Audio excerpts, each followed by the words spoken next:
You have way too much pubic hair. Actually, that's a point of pride. I'm very proud of my mane of pubic hair, so thank you. You have man boobs. You've got a dirty, whorish mouth, is what you have. Maybe that dude in St. Louis just was a big Anchorman fan, and it was an homage. I'm going to punch you in the It's ovary. not really a That's what I'm back and gonna do. forth like they Straight have. shot. Ooh, ow. Right to the baby maker. That witty repartee is what they were missing. Yeah, I guess they initially posted video of that show where they had been arguing on the air to their website. Then they took it down once the behind-the-scenes stuff got out. We'll get to some hot goss in a bit. Perez Bilton is our celebrity reporter around here. Gonna top you off with some hot goss. Mm-hmm. Fill you up and seal you shut. I didn't know that it was going to go that far. This week it is. I'm so excited for Perez Bilton, ready to fill us up with some hot goss, send us straight to the gospital, because we're going to be sick from the goss. All right, have a good one. All right, Yeah, send gonna you OD right on to goss, there yeah. you go, right to the gospital. The gospel of Perez Bilton. Oh boy, I'll tell you what. I don't know how many of you are. It might have just completely not registered with you, or you might not care when you read a story about a carbon dioxide shortage in this country. But you know what that affects? The beer supply. When you have a carbon dioxide shortage, Do your part. how are we going to make sure that beer can be brewed properly? A shortage caused by natural contamination at the Jackson Dome, which is a reservoir of carbon dioxide in Mississippi that comes from an extinct volcano. Boy, think about all the dominoes that have to fall to make this happen. So breweries all across the United States are dealing with production delays because there's a carbon dioxide shortage. One brewery in Boston shut down after they were told that their carbon dioxide supply was probably going to be cut for more than a year. Breweries that can afford it are paying 3 to 4 times what they normally would. You know, in the beer industry, everybody had to rebound from the pandemic. I wonder if beer, there are so many breweries now, you're competing with the massive beer chains. And if you're just kind of a local or regional brewer, it gets to be a struggle. So they're trying to figure out, some of these places are trying to figure out if they can convert to nitrogen, whatever. But if you see a story about carbon dioxide shortage, you might go, who cares? But then the question becomes, are you a beer enthusiast? When do you go from being a beer enjoyer to a beer it's true of anything, I guess. I'll put the question to you. When do you go from being an aficionado to an enthusiast? Or a buff? Like, what are the tiers? Is aficionado higher than enthusiast? And then buff is the official? I don't know how you get to those. I think aficionado sounds like the highest. It is. Yeah. So buff could be just like you have a casual interest in something, except I don't think it's casual. I think it's enthusiast. Like hobby level. Hobby level for a is buff. enthusiast? Yeah. And then buff is the middle, like when you've gotten some more expertise on it. Yeah. Then you move to aficionado. Right. So if you're just a beer enthusiast, the carbon dioxide shortage might hinder your ability to become a buff. But is this going to cross over into other shortages? Because, I mean, they use carbon dioxide in a lot of beverages. Mm-hmm. Are there going to be people that can't get sparkling water or, get their... What is it? I don't know. Like, it's a good question. Seltzers and things like that? Yeah. Oh, what are the seltzer sellers going to do? The seltzer sellers are going to have a shortage. What What about if it hits like Pepsi and it hits the Mountain Dew supply? Oh, no. What if Mountain Dew, and granted, Flat Mountain Dew. Mountain Dew seems to have less carbonation than some other soft drinks because it's so syrupy? Would you drink Flat Mountain Dew? I have Yeah. Dranked it. I have dranked Flat Mountain Dew before. I call it Plateau Dew. I see what you did there. You got some Don't good make me go Vic Faust yeah, on you. Got you. some good compliments coming in the break. That's going to become a verb, by the way. Vic Faustin. This guy he's Faustin all over the place, this guy. Are you saying beer or beard? Well, I'm saying beer. Does your beard require a lot of carbon dioxide? I don't know about that. It might. Again, I'm not a beard aficionado. I'd like to be. Mine's all white. And 'tis not the season yet. It might be the season, though, for some celebrity gossip. The people who leave messages for us on the talkback, but I just played you one there. But I could easily play one of the other 75 of people who are clamoring, zombie-like, for hot celebrity goss. Hot celebrity gossip.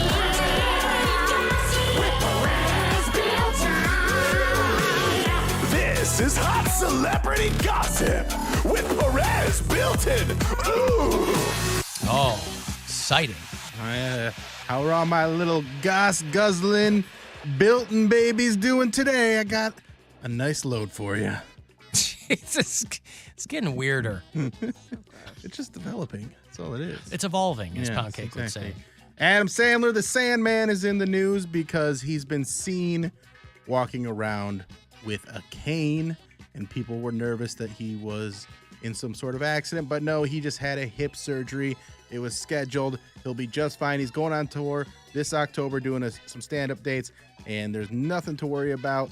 He's on schedule to make a full recovery, but according to inside sources... Oh, boy. Inside sources. Inside sources. Yes, according to inside sources. According to inside sources... Inside sources. There was a second secret surgery that was an attempt to remove Rob Schneider from his coattails, but it was unsuccessful. Inside sources. Post Malone had fans worried after falling through a hole on stage. It was a pretty rough fall. He finished the concert, toughed his way through it, and he's assured his fans that he is okay and that the fall was his fault because he forgot that they removed part of the stage for an acoustic song that he does. But according to inside sources, Post Malone still looks like he smells. And probably Inside sources. and according to inside sources, does smell. He's a smelly, There you smelly go. looking guy. That doesn't matter how many ribs he's got. Yeah. And move over to Chris Brown. Enrique Iglesias is the new bad boy that's doing some seemingly inappropriate meet and greets with his fans. There's a video of Iglesias on his Instagram where he's shown embracing a fan, and then they kiss each other on the cheeks, and they kiss each other on the lips, and they kind of go back and forth, kissing, and all that the caption says is Friday night and hashtag Las Vegas. And according to inside sources, Iglesias people know how to take care of his fans. She was provided with a dry pair of pants so she wouldn't slip out of her seat during the concert. Inside sources. Oh, that's very, very. That is hot goss.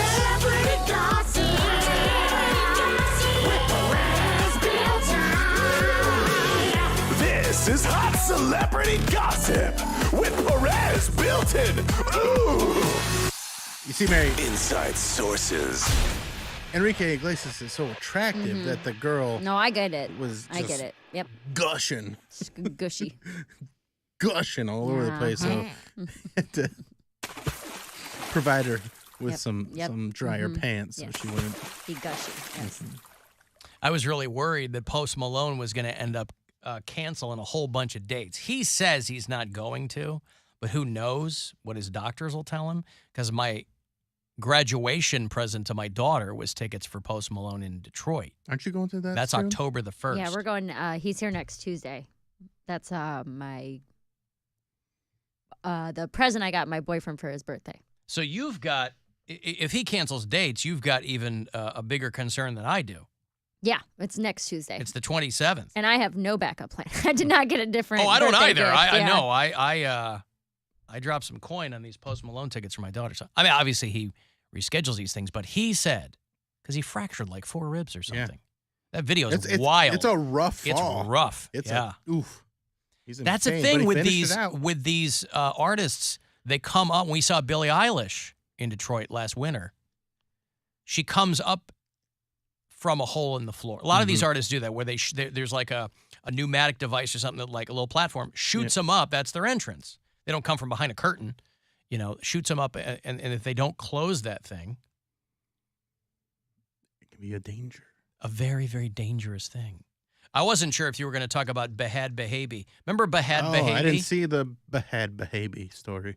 Bhad Bhabie is the nom de guerre of one Danielle Bregoli. She was the Cash Me Outside girl.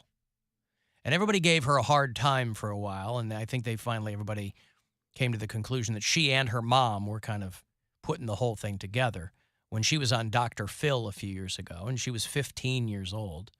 But she got really, really famous from that, and she was able to parlay that into making a lot of money. She tried her hand at a rap career. It wasn't bad, man. These hoes. These hoes. Shame on these hoes. You know, Maybach heard you got repoed. Heaux. Yep. Like the French. These hoes, they wake up, they messy. They run in their mouth, they so petty. These hoes, they feed off attention. 0 time, that's what I give 'em. I ain't nothing like these hoes. Don't compare me to no one. Money green like a CeeLo. Yeah, my pocket's so swollen. I ain't nothing like these hoes. Don't compare me to no one. I mean, it's not the worst thing I've ever heard. Nope. It sounds just like the trap rap that the other guys That's play. right. You can plug anyone into that, and her timing was perfect. Anyway, she got brand deals. She has a very successful OnlyFans. Yeah, she does. She's made about $50 million. She's made a lot of money. That is insane. And why are we in this business? He made man? as much as Dr. Phil. These kinds of people, when they get internet famous or whatever, they kind of have it's kind of safe to say in the age of the internet and social media, people have longer than 15 minutes now. But for as much trouble as people gave her, she uses a lot of her money in like very nice ways. Like she bought her mom a house. She created a $2 million scholarship to help students enroll in technical and trade schools. She teamed up with a company called the EduCapital Foundation. And she has donated a couple $1 million to help 1,000 students enroll in technical and trade schools. Our own Cody Poundcake Helpful Brown. Didn't you go to a trade school? I did, the Lorain County JVS. And so as a result of this, and everybody's laughing at the headline, but this is why she has been asked to speak at Oxford University in London. So she's going to talk, and everybody's looking down their nose. They go, brr, brr, brr, brr. Multiple U.S. presidents have stood at that Oxford podium and addressed the group. Queen Elizabeth, you might have heard she just died. I don't know if people know that. The Dalai Lama has addressed the people. Mother Teresa, Elton John, Albert Einstein. This thing's been around a long, long time. This is Oxford University. And now Bhad Bhabie is going to get up there. I mean, there's got to be a job that deals with hoses where she can just repurpose the song for these hoes. These hoses. Yeah. Firefighters. Yeah. Home Depot firefighters. I mean, The list goes on and on. Gardeners, Yeah. maybe plumbers. I don't know. So from OnlyFans to Oxford University, and again, everybody wants to look and laugh, but she has given $2 million to like try to get other kids kind of up and running. So if, she develops you can be two things at once. You can be a pretty bad rapper and also a philanthropist. Pretty bad rap. You know what I mean? Like, not everybody's going to be Chief Keef. I hope she mentions, and I hope that they will publicly share the video and audio of her speech at Oxford University, because it's very prestigious, obviously, which is why so many people are laughing about it. But I hope she addresses why she has H's in her stage name, why it's Bhad Bhabie. I know that's how I pronounce it, but why the H's? I don't know if she'll address that. And again, when you really think about it, this girl hasn't been famous for that long. You know, David Spade does a great joke about how he was giving her a hard time on Instagram or something. And then she was like, I don't even know who you are. She had like 10 times the followers he had. He was like, oh, right. She's way more famous than I am. It's a hard pill to swallow when you've been in showbiz a long time. And somebody comes along seemingly out of nowhere and takes that platform and runs with it. So Danielle Bergoli is going to speak at Oxford University in November. And I guess it says they will live stream it on YouTube. Woo-hoo. So best believe I'm going to be watching that. Because there's probably something I can learn. You can learn something from anybody. You know, it might be an hour speech and there's 5 minutes there in the middle where you go, hey, that makes it happen. And so maybe we'll all learn something from her. Al and I broke 4 ribs about 10 years ago. Mary and Brian definitely won't be seeing him. I had to sleep in a chair for 3 weeks. Oh.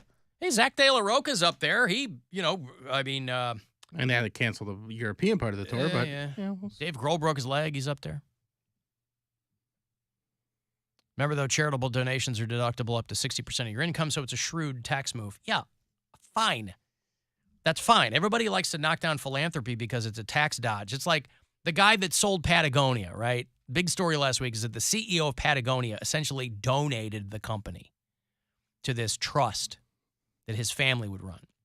And they're like, oh, my God, Patagonia is a company more so than others that's associated with philanthropy, where they donate a lot. And so the headline becomes, this guy's giving up his company to make sure blah, blah, blah. Well, it's a huge tax break, too. A company worth $3 billion, you move it into a trust, yeah, you're going to pay some taxes, but not as much as you... So there's always a hook. But if the end result is still that 1,000 kids get their trade school paid for, what's the matter with that? There's all kinds of huge rich people getting tons of tax breaks, and they're not kicking anything back. They're just doing it for the love of the game, for the love of the tax evasion game. She could come out with a new line of pantyhose, somebody said. There you right? go. I'm your pantyho. But Bhad Bhabie, for whatever. And again, she's somebody who is kind of, just as when you have forgotten about her, she pops back up. It's like Poundcake. But there's a lot of people... Just when you have forgotten about him, he pops back up. There's a lot of people that aren't forgetting about her. They're paying attention to every move she makes. Who are those people? Oh, like All her followers fans and stuff. Yeah. Well, maybe I'll start following her because I don't follow her. I'll only see her if she comes up in a I just story. looked up her Instagram. She has no posts. Looks like she deleted everything off her Instagram, so I don't really know. So she's just doing OnlyFans. Well, usually what that means is when she posts something, it's like some announcement, and then she'll get the attention for that and then delete it. No, there's like nothing. 0 posts. Right. But Oh, I mean, yeah, like no posts yet is what it says. They post and then delete. 16.3 million followers.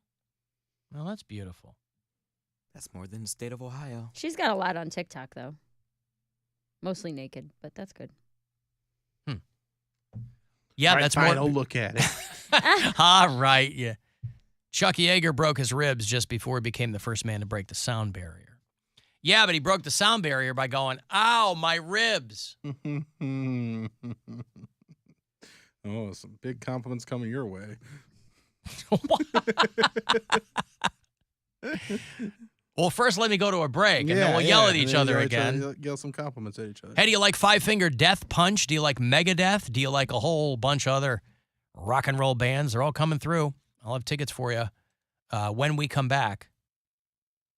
It's when's the show? October the 4th, a couple of weeks away out at Blossom. Tail end of the Blossom season, I got to think. But a lot of good bands coming. So I'll hand those tickets off to you when we return. 35192 to text, and we'll be back. The can't-miss music event of the year